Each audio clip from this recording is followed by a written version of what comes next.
Morning, everyone. It's a pretty late morning for me. It's actually around 8:30 at the moment, which is about an hour later than I normally go on these walks. But yeah, I'm just doing my Sunday routine here. I'm going to be going to the gym in a little bit. I'll still have time to make it. I have work at 11 o'clock, but I still the Sunday gym sessions are very minimal. So I'll just be getting in there, doing the sauna, going for a little bit of a treadmill walk, and then just some core, and I'm done. So it's something I can easily do in 45 minutes. So shouldn't be too big of a deal. This is also one of the reasons why Sundays are why I put the easiest days on Sundays, and that's because I work Friday and Saturday and Sunday all day. Friday, sometimes I work half days, but regardless, those are I call them my marathon, which is basically the days that I work. I just kind of bust it all out into 2.5 days, and then I'm done for the week. And then I can focus on school. So I call that my marathon.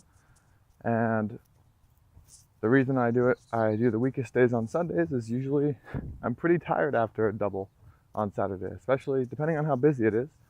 I can be really exhausted, and sometimes I want that extra hour of sleep. So Sundays is probably the best day for me to take it easy. Yeah, that's pretty much my reasoning behind that.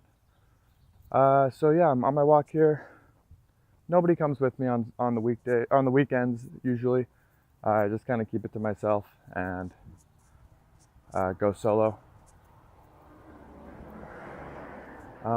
Yeah, Joseph is still in Italy, and my stepmom is back from Sweden. She came back about a week ago, a little less than a week ago. I think she's only been back for a few days, actually, like four days. And so that's pretty cool. She's hanging out here. She works here, and then when she goes back, she just works remotely in Sweden from the same job. So that's pretty cool. Her and her daughter, Sarah, are probably going to go back to Sweden in maybe a month or something, a month and a half. And then they'll come back probably during Christmas. And so they come back, for a few months out of every year. They come back like twice a year. That's kind of how it's been working for the last year. And yeah, that's why we rent out the master bedroom, my girlfriend and I. My dad just takes one of the smaller bedrooms since it's just him. And then Joseph is renting out the room that I used to stay in, which is my stepbrother's old room, the one that he used to stay in. So yeah, it's a bunch of room sharing and switching around, but we'll see. It's really nice rent for me at the moment, just because I'm trying to pay off my car and pay down all of the bills that I have. So having the lowest amount of rent possible obviously is a good thing. And yeah, it's helping me kind of save and stay on track. And yeah, my girlfriend, as opposed to paying basically double what we're paying now to live somewhere else, just decided to move in with me and save half of that money. So it's a win for her. The only downside for that is 2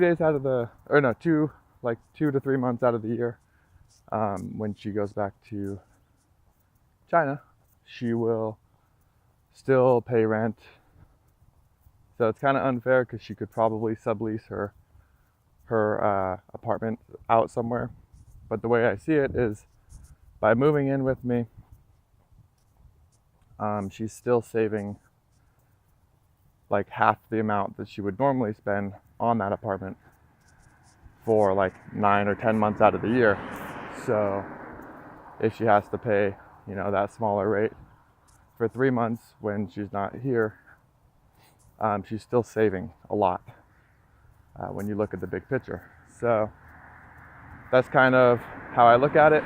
If I was, if I made more money, I would probably not have her do that. I would probably just pay for it. But since I can't really afford that much on my own, like, I might be able to, but if I did, I wouldn't be able to save like anything. It would be max capacity. Like, all of my savings would go towards paying that higher rent. So, because I'd basically be paying double rent. So I'd probably only have like a couple $100s to save every month and do something with, which, isn't enough for me. I want to be able to pay off my bills in like $1,000 increments. So I'm trying to pay off. Last month I paid off $2,000 of my car. So now I technically don't even have a car payment until December of this year. Christmas is the day that I owe my next car payment. But the thing is that it's a accruing interest every day. And so I hate to see a payment go up. So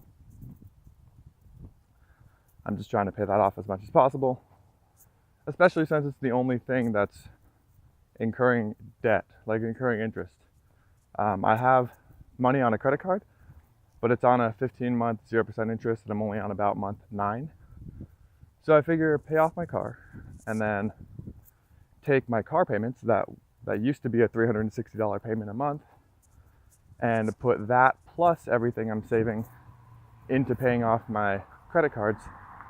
And then that extra $360 will kind of push me over to where I can pay all my debt off very fast, just in like a couple months. So I'm really excited for the end of this year, where I do not have to pay or I don't have to owe anybody anything. I haven't been debt free since I bought my car. I got a $20,000 loan. I put $4,000 down, and then I got a $20,000 loan. This isn't working. It's too jumpy. I got a $20,000 loan and $4,000 down to buy my 2015 Honda Accord, and I've got $3,900 left on it. So we'll see. So far it's been fine. I've had to get my, normal oil changes and transmissions. The only thing that's really gone haywire on me was the brakes. I've had to replace the brakes twice. But, I drive pretty erratically, so that's to be expected. Like, I brake hard. I know I do. So, but yeah, so aside from that, though, it was a good purchase. Haven't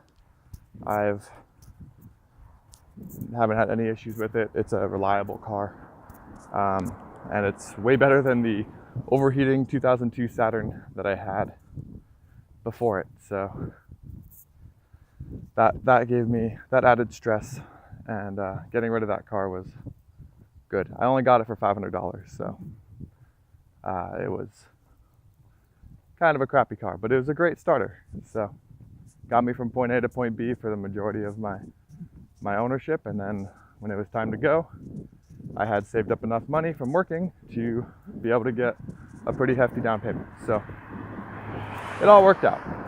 But yeah, guys, so that's pretty much it for today. I just wanted to talk about finances a little bit and what I'm doing today. I have work all day today from 11 to 7:30, and then as soon as I get home, time for Game of Thrones season 8, episode 4. Can't wait. For those who have been following last week, that was a crazy episode. Crazy. Arya and Tyrion are my two favorite characters, and I really want them to succeed. Tyrion, I feel so far in this season, hasn't done a whole lot, or been very witty or like intelligent, come up with these like mastermind plans, So that's what I really enjoyed about Tyrion. And then Arya, total badass. She's been doing quite a bit, so that's been really awesome to see her at least. And I just hope that at the end of it, those two live. Those are really all I care about. If those two live, and considering about what happened last week, I think they'll probably live. Like they're pretty self-sufficient, so. But yeah, anyway, I don't want to spoil too much. That's why I'm trying to pick my words wisely. But all right, guys, yeah, that's pretty much it. I will talk to you tomorrow. Have a good one. Peace.